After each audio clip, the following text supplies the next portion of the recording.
Hello everybody, and looking now at a set of carburetors from the F650 BMW. These carbs are basically a spare set of carbs. They're a set of carbs that aren't in very good condition, but I'm going to strip them down and show you what's involved in the actual strip down process and what sort of things you should be looking for.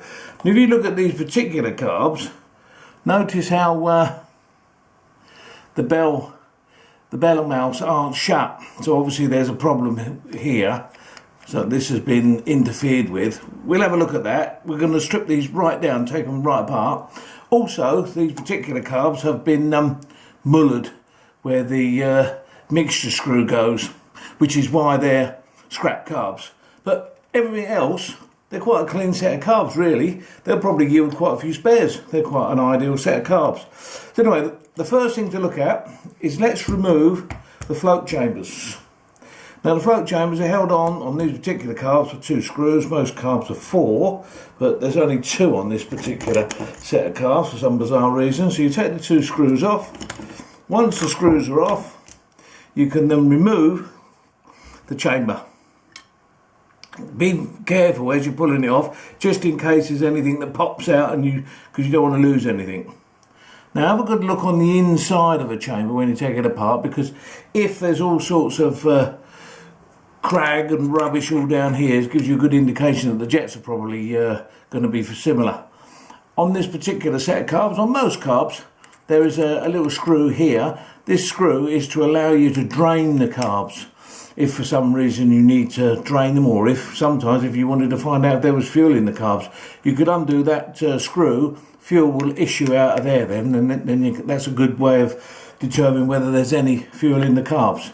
So everything that you take off, be really careful with it. Put it in a set place so that when you actually look through the entire thing, you don't lose anything. So I'm going to put that float chamber there with the 2 screws that were on it. Now looking inside, a bit of a complicated system this. Notice how this plastic bit contains the float, and that's unusual because normally you just get the float, but this plastic bit, look, there's a rubber O-ring there, so that's an indication that fuel comes through there, and then it's controlled by the float into the needle jet, or should I say it's allowed to go through there. Interesting, I've never seen a float like that before. This bit here, lovely, this bit here, this little metal tab, is the tab that controls the float height. Later on when you're measuring float height, if it's wrong, you'll have to bend that tab so that when it abutes against the needle valve, it'll change the height. Put that next to the float chamber. Now, really important is the needle valve. The needle valve is this bit here. You've got to be really careful with that. Take it off and minutely inspect. Get a magnifying glass and look at the condition of this rubber bit, because this rubber bit is the seal. If there's a ring around it, a ridge, which has been worn, then basically it's scrap. If it's not, then it's in good condition. But you'll need a magnifying glass because you really need to be looking at that quite in depth. Don't, whatever you do, lose that. Oh, put it in the float chamber. This here is the seat. Now, if that's got a ridge in it, the float valve, then normally when you buy a valve, you get the seat as well. So you'll get a seat and valve assembly. Notice there's an O-ring on the other side of this. Make sure that that O-ring's in good condition. On most carburetors, the seat screws into the carburetor body. This is an unusual set of carbs. Now here, look, you can see the jets. there's the main jet. Underneath that there's an aerosolization jet. It's a jet that allows fuel to mix with air so that you get a nice spray that comes out into the venturi and helps keep the engine running. Pilot jet, very, very small, very, very easy to get blocked up, and sometimes you have intermediate jets. Each carburettor is different. Look at each carburettor before you strip it down. It's a good idea to get a workshop manual, to at least get an exploded view on the internet so that you can actually see what it is you're going to be looking at. Now, we won't touch those just for the minute because I want to show you the other side of the carb. Right, so turning the carb over, here on this particular set of carbs is a diaphragm cap. Now, if we're going to take this off, then underneath it is a diaphragm, and the diaphragm is connected to that piston, and that controls the piston. And the diaphragm is lifted by the engine that creates vacuum. Vacuum is then felt in the carburetors, and then that lifts that up. As it lifts it up, more fuel is allowed into the engine. Right, so this particular cap is held on by 2 Phillips screws. As I say, once again, you normally find, oh, it actually looks like 3, you normally find that there's sometimes 4, but each carburettor is different. So we'll remove these and just see what it looks like inside.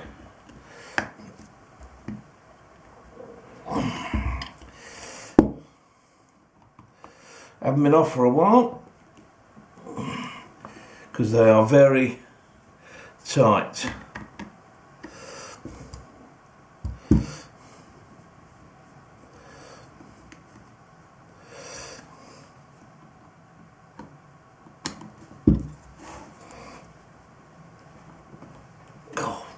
And here, pretty tight, these screws. Take these screws off. That screw isn't a hold down screw. I thought it was at first, but it's not. Take the screws out. There will be a spring underneath here which gives the diaphragm pressure. Now notice how this particular carburettor, the diaphragm and the piston have come out together. Now you look in there just in case there's anything that shouldn't be. That looks particularly clean. These are particularly clean looking carbs, even though somebody looks as though somebody's mucked about with them.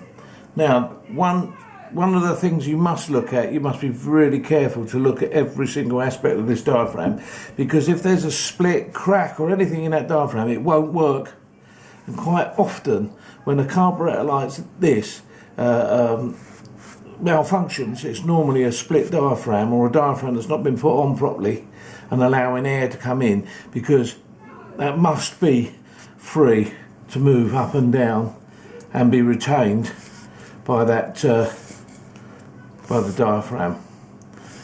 So I'll just take this off to show you what's involved underneath. And when that comes off, notice there's a little spring, and that spring creates pressure on the piston.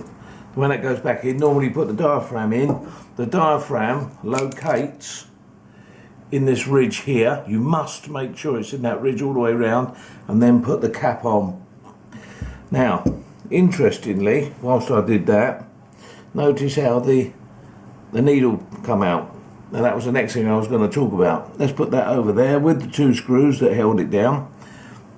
Here we have the diaphragm and piston assembly. Some of these diaphragms, when you buy a new diaphragm, it comes with a piston. The piston and the diaphragm are one item. On some carburetors, you can take that diaphragm off. But be careful, don't go ripping it about and then find out that you need a complete set. Sometimes they're quite expensive as well, so be very careful with them.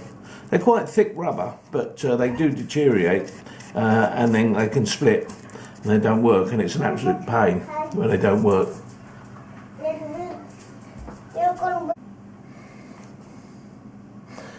Now when you look at the needle, this particular carburettor is different to a lot of carbs. Normally the needle is retained in the bottom of the piston, and there's normally a little clip or a little screw that releases it. On these particular carbs, I've never stripped a set of these carbs down before, it's retained by the spring. That is a little seat that the spring sits on, and then the spring pressure keeps the needle pushed into position. So of course when you take the spring out, that little piece will come out, and then the needle will come out with it. Now if you look at the needle, the thing that's really important is you have to be aware there's this little bit here which comes off, and then this is extremely important, there's a little clip here, little tiny clip. It looks like a little circlip, but if you look, there's several different grooves. So you have to ensure that the circlip is in the correct groove, because if you want to weaken or richen the mixture, you just change the position of that groove, and then it either lowers the needle, which weakens it, or raises it, which richens it. Make sure it's on the correct groove for the workshop manual. Somebody may have moved it, and then you might be in trouble with your mixture, because people do muck about with these. Normally they put it in the middle groove so that it allows you to go either way, but double check, because that is vitally important. And then don't lose that little bit, because obviously when that goes into the piston, it rests on that bit. If that bit's missing, it'll go down further, and then it'll change the mixture rapidly. That bit goes on top on this particular set of carbs, and then the spring retains that in position. All right. Now the other thing as well to look at with regards to the needle must be completely smooth all the way down. It's a taper all the way down. As it comes up, the taper means more fuel can come through the jet. So you have to make sure there's no issues with that. That must clean up perfectly. There mustn't be any grooves or any wire sort of like wear marks on the edge. And look at it under a microscope, not under a microscope, under a magnifying glass, to make sure it's absolutely perfect. This one doesn't look too bad. There's a little mark there, but I think that corresponds with the top of the jet. That's probably just wear. But obviously be cleaning it and making sure that it's fine. When you clean these, do not clean them with anything abrasive, like sandpaper or anything like that, because that'll change the shape, and then it'll change the amount of fuel that's being delivered. This is a crucial part of the carburetor. All right, so put all these down to one side, because we're going to look at each one individually once we've actually stripped the carburetors down. Now the next stage is fairly straightforward, is removal of the jets.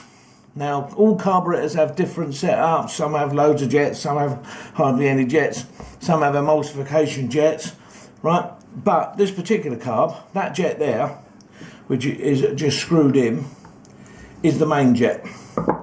You screw this out, and you have to look through it to make sure it's absolutely clear, because if it gets bunged up, obviously the engine won't run properly.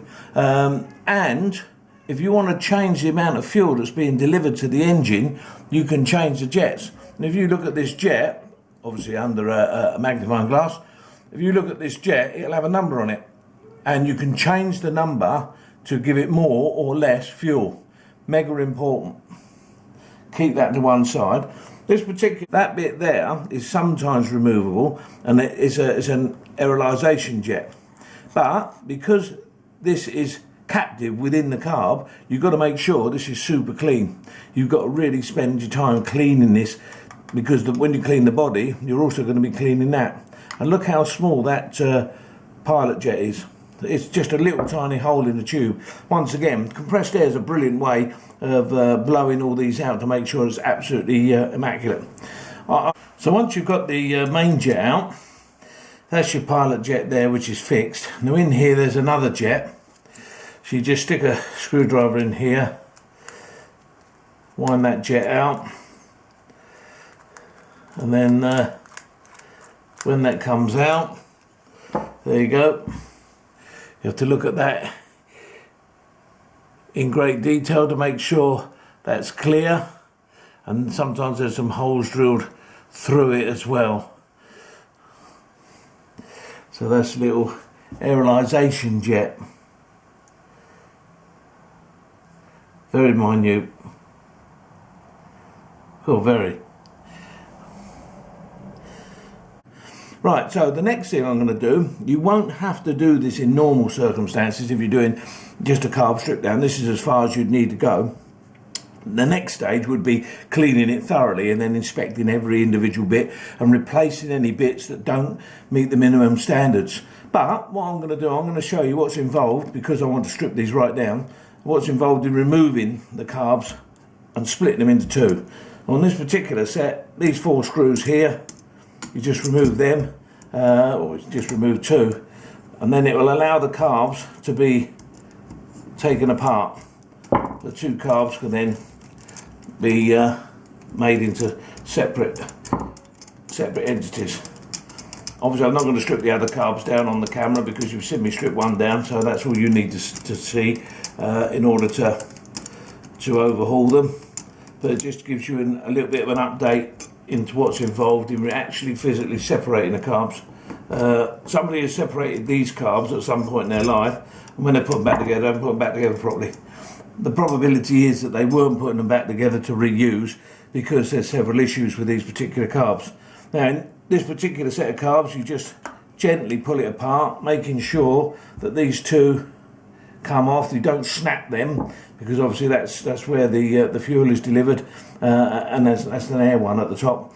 Now that carburetor, we can just put that to one side because that's an entity on its own, and that just leaves us this one here. Now the brilliant thing is, once you've got one carb completely off, it means you can get to all these other bits and pieces and give them a real good clean. See, that carb, when that carb was fitted, the flap should have gone underneath that spring, which would have allowed it to open and shut the same as this one. Check every single item to make sure there's no issues. Make sure that this operates smoothly, doesn't get stuck, there isn't any issues with the inside of it. Then the next stage obviously is giving it a real good clean, and the best way to clean it is ultrasonic cleaning. Obviously that's the best way to clean a carburetor, because that would get all inside all of the little jets and all that. But if you haven't got ultrasonic cleaning, then get some clean degreaser, and just with a clean brush it on to loosen everything up, and then use air to blow through all of these various little passages to make sure they're clean. Because once you've cleaned it up, unless there's something significantly wrong, then basically that should then be good to go. This particular carburetor, as I mentioned earlier, there should be a pilot needle in there, which I don't know why, but somebody snapped this off. Perhaps they had an issue with it, and the pilot needle goes in there. So you'll take the pilot needle out, there'll be an O-ring on it, and it's got a very tapered end, and when you're adjusting the carbs, that's what's giving you your mixture at tick over. Example, the pilot needle has normally to be screwed out 1.5 to 2.5 turns from fully in. Read the workshop manual, because that'll tell you, and then that's your standard stock setting, and then from that you adjust accordingly. Some carburetors have that blanked off, so you're not allowed to touch it at all. If that's the case, then you don't touch it, you know. So yeah, there you go. All right, more we can do is we can go through all of the jets to see what their numbers are, the jets and the needles. On this particular needle, there's a number right at the very top. Now you look at that number and you refer to the workshop manual. The clip on this needle is in the second groove. That normally, there's 5 grooves. Normally, I would have been happy to sit in the middle groove, because that's normally where they are. And then that allows you 2 to go that way, 2 to go that way. The fact that it's already in the lower one is an indication that perhaps somebody has changed the mixture. So double check in the workshop manual to find out exactly where that clip should be, because you might have to move it up into that middle groove. On the end of this jet, there is a number. Once again, check that that number is the correct jet, because somebody may have tuned their bike or changed the jetting to overcome velocity stacks or something like that, and there should be a number on this jet as well somewhere to also give you a reference as to what size it is. Double check everything. With carburetors, you have to go slowly and you have to be really, really pernickety about every single bit. Because sometimes you strip a carburetor down, you don't find anything wrong with it. When you put it back together, it runs brilliantly. And you don't know what you've done. But what you have done, you've cleaned it intimately, very carefully, and then you've probably dislodged a little bit of dirt that may have been in there, and it's made all the difference between the bike running properly and it being an absolute pig to start or whatever. Okay? Right, we've made the necessary arrangements. We've looked in the climber manual and we've looked at the correct sizes of the jets, the position of the clip on the needle, and all of the other bits and pieces to know whether or not what we've got here is correct. And what we've got here is the main jet, which should have the number there, should be a 140. That is. So check, it's a 140. The jet needle, the clip here, as we was discussing earlier, you've got 5 clips, 5 grooves, and the clip has to be in one of those grooves. Normally, it's in the middle one. So you've got 2 that way, 2 that way, which I thought was correct. Well, according to the manual, it should be in the 4th groove from the top. So that is correct. That's the correct needle. I've checked the number of the needle. The needle should be a 5E944. That is exactly what that is. So it's the correct needle. I've checked on the side of this. There is a little number, and the number is 41.4. So that is the correct jet. So looking at all of those, that means that this carburetor is standard, hasn't been mucked about with, but you've got to make sure when you're doing yours that you get everything exactly as it should be. For this particular carb, as I know I've said, the pilot air should go in that hole. Now the pilot air should look a little bit like the jet. Should have a tapered end. It's annoying that I haven't got one to show you. O-ring on it, and it should screw in. Now what you do is you screw that in until it bottoms, and then you have to screw it out the number of times that it says in the workshop manual. The idle mixture screw is 3.5 turns out. So you screw it all the way in until it bottoms. You don't screw it in tight, just until it bottoms. And then when it bottoms, count the turns, 3.5 turns out. That is the correct standard. You start it there, and then when you're running the bike, if you need to adjust it, you adjust these minutely in order to get the correct running of the bike. But 3.5 turns. So if you only turned it 1.5 turns out, it'll be wrong. So that could be why you've got problems.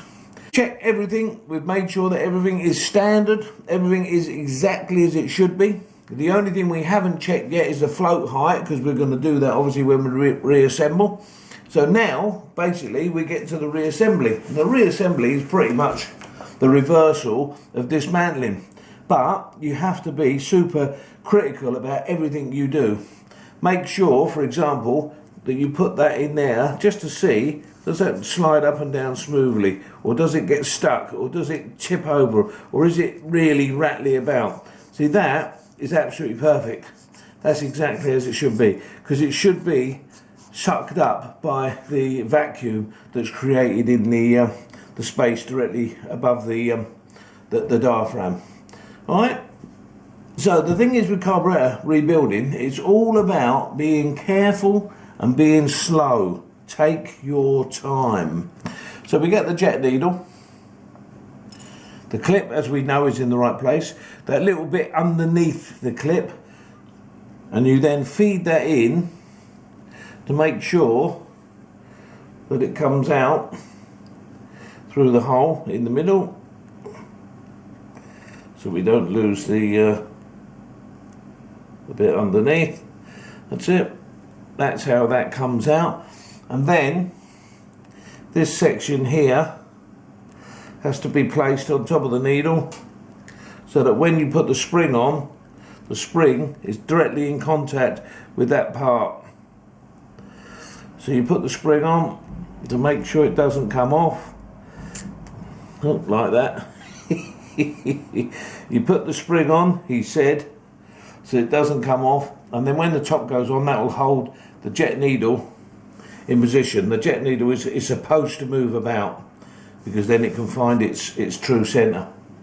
Fit the jet needle and slide back into the carburetor gently, carefully, making sure that the needle enters the jet.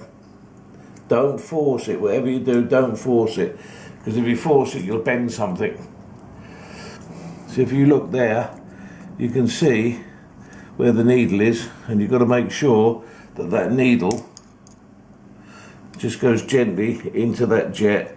There you go, like that. See? And that's in there. Just double check that the bit that goes on top is still there, still in the correct position. Now you've got to feed this diaphragm into that hole all the way around. Make sure that it fits in that hole exactly like it is in this instance. When you put this back on, this screw here, to be honest with you, I don't really know what that screw's for, but it goes there. Make sure you put it on correctly. That slides over the spring so that it centralises the spring. Hold that down so that that is now holding the diaphragm. Do not allow it to come up because the diaphragm could jump out of position. And just put these screws back in and then nip them up. Don't have to do them up tight just yet, but just nip them up so that it can't jump out. Now normally I'd have put new screws in here if I was rebuilding this to put back on the bike, but because this is effectively a scrap carburetor, I'm just using it to show you what's involved and how to do it. Nice new screws would preserve the finish, make it look nice, and everything will be looking good. Always keep pressure on that top until it's actually down. That's it. That's it. As I say, you don't have to do them up, you can do, but I mean, I just nip them up for the time being. And then when you've done that, just lift piston up to make sure that it smoothly pulls down. If it gets stuck, there's an issue. You need to take it apart again. But that is absolutely perfect. Perfect. Right. So having gone through all of this, blown all these out with compressed air to make sure that they're absolutely perfect. Blown all down there with compressed air, compressed air, compressed air, compressed air. Everywhere you can put compressed air, you get it in there. This is the idle jet. Put the idle jet back in like that. And then just do it up. Don't do it up tight. Just nip it up. And you'll feel it seat, and then just a little nip. Just so it doesn't come out. Once again, main jet, you've blown it all out, you've made sure everything's fine with it, it's in good condition. You put it back, and then you just gently do it up. Just a little nip, just a nip, don't go mad. Alright, and now the needle valve and seat go in. Now we've checked the needle valve. The needle valve is absolutely perfect on this particular carburetor. Now when you lower the float back into position, on this particular carburetor, the float is retained by that little clip, like that. The needle retains the float. So you put that on there, and then you feed that nice and gently, so that concentrate on the needle. The needle must go in correctly. When the needle's in, then this bit here make sure that clips in nicely, because then that is how it should be. Oh. So float height. What you do on these carburetors, you have to hold this in position. And basically what the manual states is get the carburetors there, hold it at about 30 degrees, and then you have to ensure that that section there is level with the edge. Might be able to see a bit better on this side. That section there is parallel to the edge.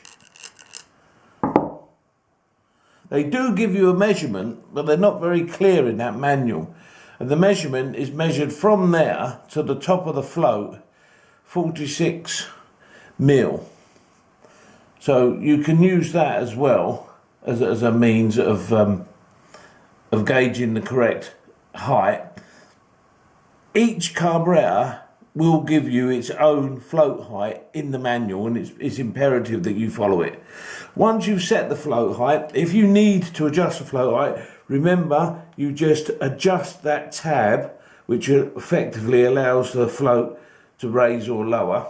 Once you've got the float height correct, place the right way round. Place the float bowl carefully into position. Hold it in position so that it doesn't flap about and knock things off. Screw it down. And once that's screwed down, then you've completed the mission. So just to check, because I've got the carburetors apart, this is a good way of checking. You put the fuel connector in, you block that end, and then you blow through there. Now, if you can blow clearly when the carburetor's like that, the float is open, you should be able to blow through. If you can blow clearly through into the carburetor when it's like that, there's something wrong with the needle valve. So it should be impossible to blow through there, possible to blow through there.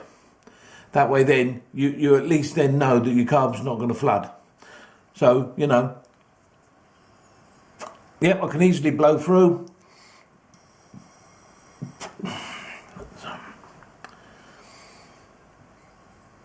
No, I can't blow through at all. Can easily blow through. So we know that the needle valve in this particular carb is shutting off, which is great. Voila. So now, given that the other carburetor has been repaired the same, what you need to do is you need to get this tab here underneath this spring. And then when that's underneath that spring, that means that that screw there will be able to adjust the position of this butterfly in relation to that one. So you better fine tune the actual position that it should be in. Now, when we took these apart, that was on the other side. Somebody just put it together like that, which sort of leads me to believe these carburetors have just been bunged together just because that thing's broken underneath. So you would lever that into there to make sure that that goes underneath the spring. You then connect those two into there, and then you put that strap across the back to hold it. I believe there looks as if there's another strap along the bottom here, and I would imagine there would be, but obviously been removed because the thing's been broken on these carbs.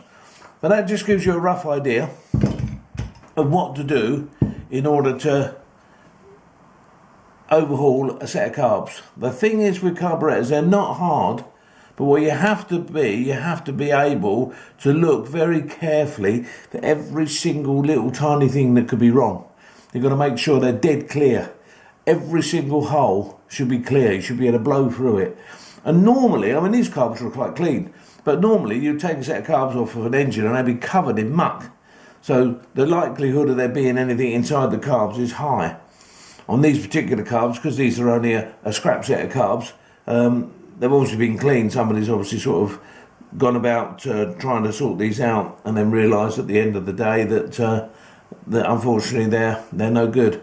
Shame, because these are quite an expensive set of carbs, and if that bit was still there, then these would probably be worth 100 quid. But unfortunately, they're all right for spares, but it's a shame really, I think. Nice set of carbs. Alright, so hopefully that has helped you understand a little bit more about carburetors, how they work and what you need to do. Don't be frightened of them, just do it slowly, carefully. It's good to sort of do it on a bench like this, like I've got this, which is the kitchen table. Don't tell the missus, for God's sake. But the kitchen table, nicely covered up. I can sit here in the warm, nice and pleasant, better than being in the garage and sort of freezing your thing off. And yeah, nice, pleasant, easy job, and gives you a nice result at the end of the day. Hope that's helped you. Take care. Bye.